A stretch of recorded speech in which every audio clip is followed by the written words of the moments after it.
गांव का नाम था भैरवपुर। चारों तरफ खेत, बैल, तालाब और मिट्टी की पगडंडी। गांव के बीच में एक बहुत पुराना बरगद का पेड़ था।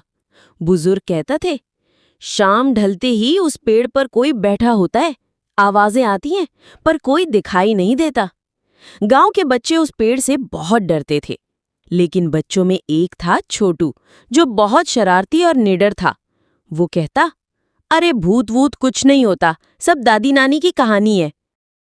एक दिन की बात है। सावन का महीना था। रात को बिजली चमक रही थी और बारिश हो रही थी। गांव में लाइट चली गई। बच्चों ने सोचा, आज बरगद के पेड़ के पास जाकर देखते हैं सच में भूत है कि नहीं।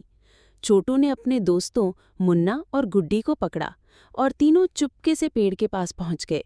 बरगद की जड़ों से अजीब सी आवाज आई, कौन आया?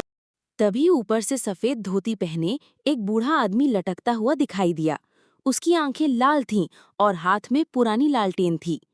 गुड्डी जोर से चींची, भूत! छोटू की भी हालत खराब हो गई, लेकिन उसने हिम्मत करके पूछा, तू कौन है? भूत हंसते हुए बोला, मैं इस गांव का पुराना चौकीदार हूँ। जब तक गांव की गलियों में घूमकर पहरा नहीं देता, मेरी आत्मा चैन से नहीं रहती। भूत ने बच्चों को बताया, बहुत साल पहले मैं इस गांव की रखवाली करता था, चोरी डकैती से सबको बचाता था। लेकिन एक बार चोरों ने मुझे मार डाला और तब से मेरी आत्मा इस पेड़ से बंध गई है। बच्चे धीरे धीरे डर से बाहर आए।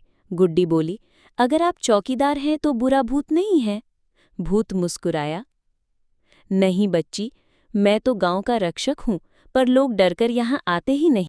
अगली सुबह बच्चों ने बरगद के नीचे लालटेन जलाई और फूल चढ़ाए। गांव वालों ने देखा तो पूछने लगे, ये किसके लिए?